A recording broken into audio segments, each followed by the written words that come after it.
हज़रत अली अलैहिस्सलाम जो ये हिकायत खुद बयान कर रहे हैं, इस पर अमल नहीं करते होंगे। हज़रत अली अलैहिस्सलाम ने अपनी मेहनत और कोशिश से खजूर के बागात लगाए, कुएं खोदे, कनावात बनाई और उनसे हासिल होने वाली आमदनी से बनी हाशिम का गुजर बसर किया। आज भी कुछ कुएं और बागात मौजूद हैं जो हज़रत अली अलैहिस्सलाम की मेहनत का नतीजा हैं।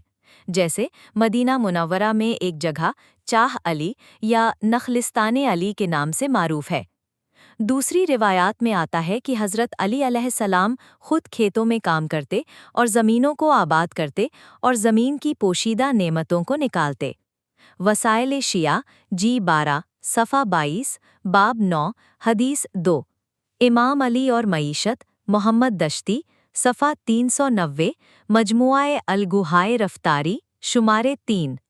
हज़रत अली अलैहिस्सलाम ने फरमाया, मन वजदा माअन व तुराबन सुम्मा इफ्तकरा फ़अबअदल्लाह। जो शख्स पानी और मिट्टी के साथ होता है फिर भी वो फ़कीर हो तो अल्लाह उसे अपनी बारगाह से दूर कर देता है। वसाइल शिया जी 12 सफ़ा 24 हदीस 13। जी, हज़रत अली अलैहिस्सलाम अपनी मेहनत और कोशिश की जो फजीलत बयान कर रहे हैं, वो अपनी ज़िंदगी में इस पर अमल करते हुए नज़र आते हैं। जैसा कि रिवायात में ज़िक्र है कि उन्होंने खुद खजूर के बागात लगाए और ज़मीनों को आबाद किया। इमाम मोहम्मद बाक़िर अलैहिस्सलाम ने फरमाया, एक शख्स हज़रत अली अलैहिस्सलाम से मिला और पूछा, या अली, ये क्या बोझ है? हज़रत अली अलैहिस्सलाम ने फरमाया, ये 1 लाख खजूर के पौधे हैं और मैं इन्हें लगाने जा रहा हूँ। और हज़रत अली अलैहिस्सलाम ने उन तमाम बीजों को लगाया और वो सब पौधे बन गए।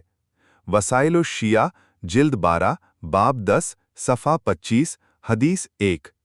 बाद अज़ रहलत पैगंबर सल्लल्लाहु अलैहि वसल्लम अली अलैहिस्सलाम बागात लगाने का आगाज़ करते हैं और बनी हाशिम इस इक़्तिसादी मुहासरे से निजात पाते हैं।